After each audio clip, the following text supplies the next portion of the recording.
If your cat starts choking, it can be really alarming and very scary to see.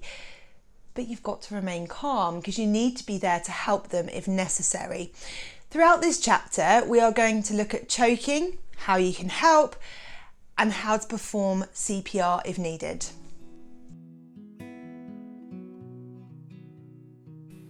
Signs that your cat may have something lodged in either their airway or in the esophagus, which is the food pipe running close to the airway, which can cause constriction of the trachea or airway. If it is bulging when something is lodged, include extreme distress as they try to dislodge the item, pouring at their mouth and excessive drooling, gagging and retching continuously. It may become difficult to breathe and oxygen levels can become low, so gums may look blue, also known as cyanosis, and they may collapse. Physical items such as food and toys can become lodged and cause the symptoms that I listed. But hairballs can also cause similar choking symptoms, and for these, the cat will usually clear it themselves, so initially give them a few seconds. Another reason your cat may show choking and gagging is when a foreign body becomes lodged under the soft palate. Usually it's something like a grass blade. The difference is the symptoms are intermittent. They are not as distressed as they can still breathe, but they may still paw at their face. The gagging and retching will come and go, and they often have an accompanying halitosis, which is bad breath. The cat will not collapse from lack of oxygen, but they will need the item removed by your vet. So coupage is the act of cupping your hand like this and striking the chest gently but firmly. So I want you to use your cupped hand and apply your strikes here, one side of the chest, in between the shoulder blades, and the other side of the chest. Now, quite often it's a good idea to use gravity, so putting these cats at a slight angle, so slightly raising their hind legs and performing this procedure can be really, really useful. Now, we use coupage in practice to clear fluid from the lungs, so it's really useful if the cat has been drowning, but it also can cause this really deep cough, which can help remove an item that might be obstructing the airway. So it is definitely worth using coupage. Ideally, you will need to perform an oral sweep if choking continues. This can be risky to you if your cat is still conscious. I have been bitten trying to retrieve something from a choking cat's mouth. They are likely to lose consciousness at some stage, so if you feel that it is not safe to examine the mouth, then perform coupage, calm them, and move straight to the Heimlich manoeuvre, even if they are awake, if coupage hasn't dislodged the item. If you can perform an oral sweep, then you can do this using the following method. Gently open your cat's jaws and firstly see if there is anything obvious causing the obstruction. Pull the tongue forward so that you can see the back of the throat. Use your index finger to remove an object and take care in doing so, as you don't want to push it further in. Try not to introduce anything else into the mouth like tweezers. You do not want them to become lodged and cause another problem. Assess the situation, and whatever you choose to remove the object with, make sure you and the cat are not going to come into more difficulties. The Heimlich manoeuvre can be attempted on conscious cats and those who have lost consciousness, but if they've stopped breathing, you are likely to have to begin CPR quickly and will not be able to attempt this for long. If they are unconscious, this is your opportunity to do a quick oral sweep to see if you can retrieve the item. So performing a Heimlich manoeuvre on a cat is a little different to a dog, although you could use this method on a small dog. Remember the position of your hands for a Heimlich manoeuvre when we talk about this particular method, and that is one hand cupped over the other. And what you're going to do is to bring your cat towards your chest, so have their back facing your chest. You're going to get your hands in the Heimlich manoeuvre position that I showed you, and you're going to do 5 firm thrusts. Now those thrusts are underneath the last rib where the abdomen starts to feel a bit squishy. I think a really good idea would be to feel on your healthy cat where the last rib comes to, and then you'll be familiar with where the squishy abdominal part starts and where you need to do your thrusts. If you cannot see the item removed when you perform a Heimlich manoeuvre, then try another oral sweep, as it may be that you have moved into the oral cavity. It is a good opportunity to check gum colour at this stage to ensure they aren't looking blue or grey in colour. So remember, gravity can actually help this situation. So performing your coupage with having your cat's face facing down to the floor and just making sure that you are supporting their hip and perhaps their chest area, and then performing your strikes.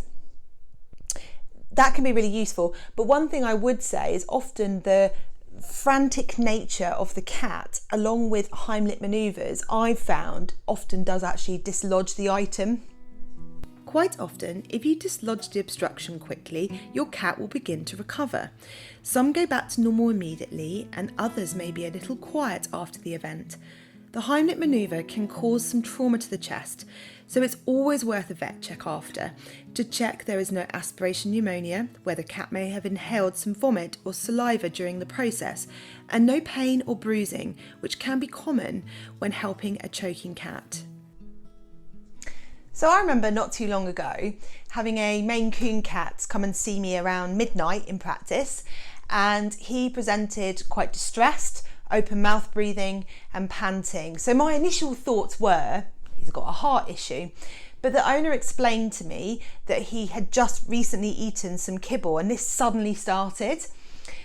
So choking went through my mind, so I took it as he came out of the cat box, which we did obviously pretty quickly as it was an emergency. He was really frantic, and as he tried to launch himself off the table, which he did, I inadvertently grabbed him and performed a Heimlich manoeuvre, outshot a piece of kibble, and he was completely normal, smoochy and purry after this event, which was amazing. If you manage to dislodge the item, and even if you don't, you may need to do CPR if breathing stops. A lack of breathing will eventually lead to no pulse. A cat without oxygen for 5 minutes or more will begin to suffer brain damage, multi-organ failure, and ultimately death. After 10 minutes, it's very rare they will recover, and if they do, they may have brain damage. So many people actually really worry about doing an online course. They feel like they're missing out on practical elements like CPR. But the truth is, if you know where the landmarks are to do your chest compression and you know how to give a breath, that's all you need to know. And actually performing these on a dummy can give you a really fake idea of what it's actually like. So let me help you now understand what it's really like to do CPR and how to perform it. Let us break it up into sections. An unconscious cat in any situation after having performed an oral sweep to check there is nothing in the airway, and if choking is the cause, coupage and or the Heimlich manoeuvre, you need to have a quick look at their gum colour. It may be that you found a cat at the side of the road who isn't conscious. Gums should be a nice light salmon pink colour, and when you press your finger down on them, you should see them turn much lighter and the colour return within 2 seconds. You have now checked colour and capillary refill time.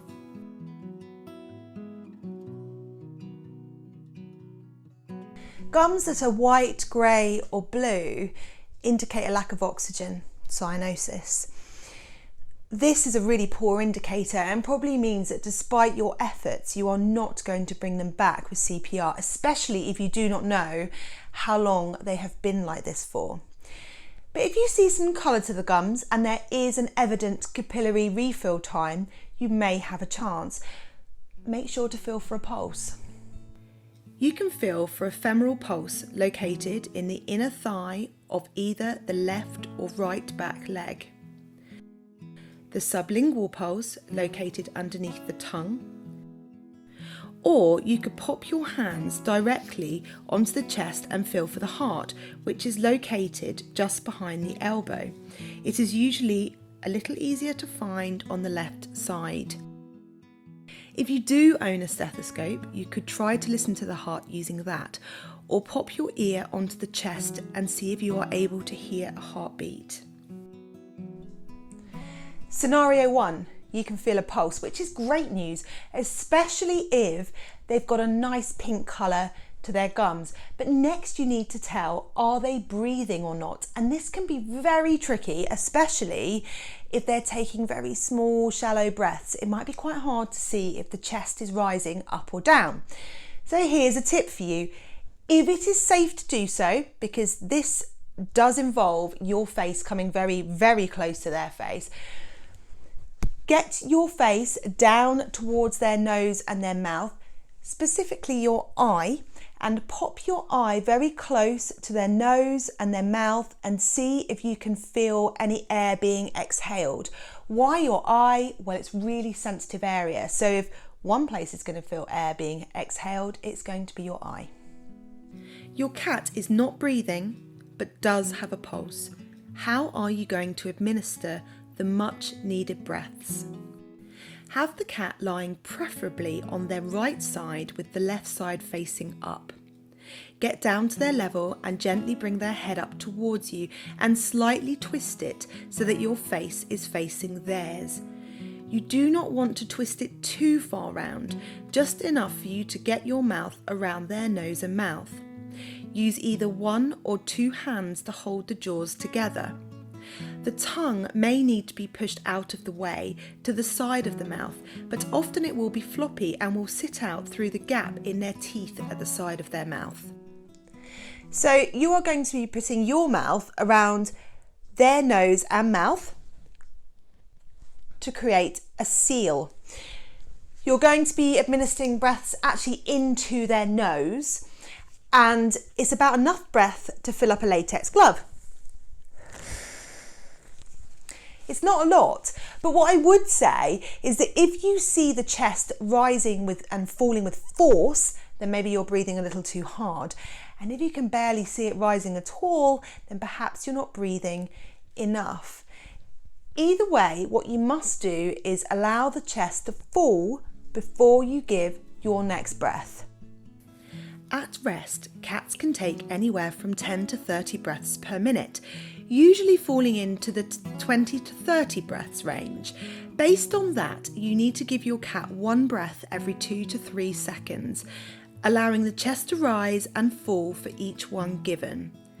Periodically, stop, recheck the pulse, check gum colour, and see if they are taking shallow breaths, which means you can potentially stop breathing for them. Scenario 2, you can't feel a pulse, or maybe there wasn't one there to start with, and there is likely to be no accompanying breathing, so you are going to have to perform chest compressions. Now, when it comes to chest compressions, I won't lie, your mind is likely to go very blank in this scenario, but one thing I would say is always remember you need a lot of chest compressions to get one breath around that body. So if all you take away from this is more compressions than breaths, you have a much better chance of being successful. Once again, have them on their right side if you remember to, and compress on the left. It's not the end of the world if you compress on the right. The general rule is either one breath to every 15 compressions or 2 breaths to every 30 compressions. Give your breaths, then start your compressions. Use a one-handed technique to start with. Position yourself abdominal side. You can be spinal side, but it's a better flow moving from breaths to compressions if you are positioned as I am in the video. If you are right-handed, position your thumb up against the shoulder and press down, using the heel of your hand. If you are left-handed, you will have your little finger up against the shoulder area. The heel of your hand will be a few centimetres from the sternum, which is the chest bone. You need enough force to compress the chest down by around 2 to 3 centimetres or a third of its thickness down. Now you don't want to over compress, and that's really hard to decide how much pressure do I apply. And if you had tried this technique out on a dummy cat, for example, you might think that you know how much pressure to apply, but let's face it, you are trying to save this cat's life. So if you just apply some pressure and feel like you are pushing that chest down about a third of the way down, you may well get a result. Can I just also add to this that in real life, sometimes you are doing compressions on a slippery floor, for example, and the animal may move away from you as you are trying to perform your compressions. There's something really important to remember and be aware of. So you may have to use another hand behind their back or your foot to steady them. It's very important that you allow the chest to rise again before you perform your next compression. And one technique which might be really useful, especially for small cats and kittens, is to compress from both sides. So I've got my thumb this side, I've got 2 fingers this side, and I'm literally squeezing the chest. That's another good way to get an idea of how hard you are compressing and to make sure that you don't compress too hard. But just remember, don't beat yourself up. You are trying to save this cat's life and you can't really compress too hard, and you will just know. Given that our cats' heart rates are faster than dogs, it means you will need to give the compressions a little quicker at around 3 compressions per second as opposed to 2. If the floor they are on is slippery, you may find they slide away from you when you give a compression, so you will need to move them. Try to create a reaction in the unconscious cat by shouting their name, pinching their skin or paw pads, and blowing into their ear to try and wake them. But remember, throughout all of this, they may suddenly come round, they may be frightened and could bite, so be ready to move out of the way if needed. Let's recap. For cats who are choking, perform an oral sweep if safe and possible, encourage coughing using coupage, and use the Heimlich manoeuvre if needed. If CPR is required, always check for a pulse first and never perform compressions if there is a pulse evident. Perform mouth to nose breaths, 1 every 2 to 3 seconds, or 2 breaths for every 30 chest compressions. Remember to recheck for a pulse, regularly step back to see if the cat is breathing, and assess gum colour. After 10 minutes of no breathing and no pulse, you will need to accept that they have sadly passed away and will need to stop. So I'm going to reiterate again that remaining calm in an emergency is the best thing you can do. It'll make you more successful. Also remember that it's important to give more compressions than breaths when it comes to CPR. I think something that's really useful is when your cat is maybe lying on your lap or lying on your sofa, you just have a little feel on their chest area and see if you can feel where the heart is located. It gives you a little idea of the anatomy and where you may perform a compression if you needed to do one. I'd like you to have a little go at the quiz, just to try and see if you can remember all these points. But I also want to say that if you're in this position and it's something like a road traffic accident or heart failure, please do be very mindful that CPR is very unlikely to bring them back. And another thing I'd like to add is that with CPR itself, you don't really want to try for more than around 10 minutes maximum, because after this time often our cats have other organ damage like brain damage or other organ failure.